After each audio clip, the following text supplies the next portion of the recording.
Assalamu alaikum.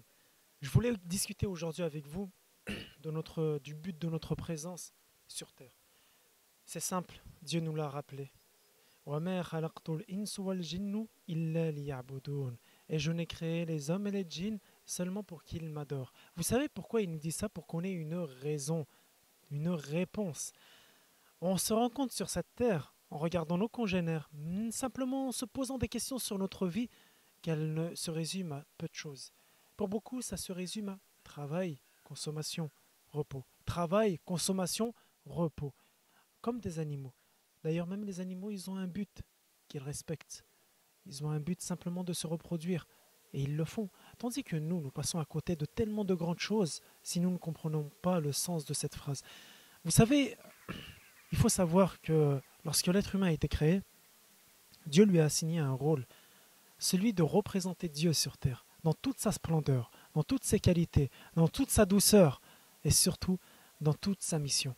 Vous savez que les personnes qui se laissent aller, se laissent happer par cette vie, sans leur donner de sens, c'est chagrinant. Parce qu'en réalité, elles passent à côté des meilleures des choses, les meilleures aspirations. Toi, musulman, quand tu te retrouves face aux difficultés de la vie, souviens-toi que tu n'es là que pour répondre présent à l'appel de Dieu, répondre présent à l'appel de ta conscience. Quand tu es en difficulté ou même quand tu es en voie de bonheur, ne sois pas oublieux. Raisonne, pose-toi les bonnes questions.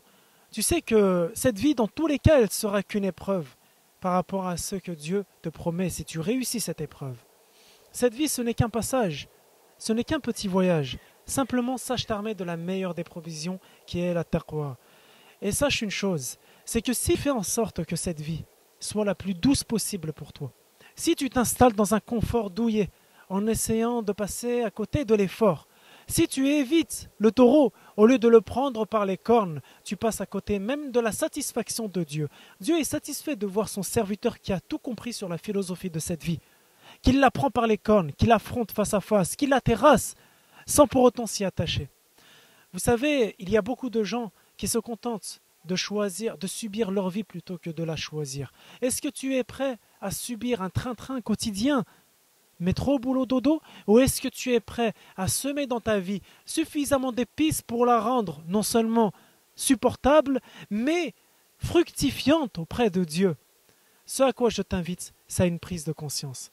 Investis chacun de tes instants dans un plan d'épargne auprès de Dieu et prends conscience que ta place dans ce monde n'est pas simplement de consommer et de produire, mais également de seconder Dieu dans la gestion de ce monde et dans la préservation de la vertu. Assalamu alaikum wa rahmatullah.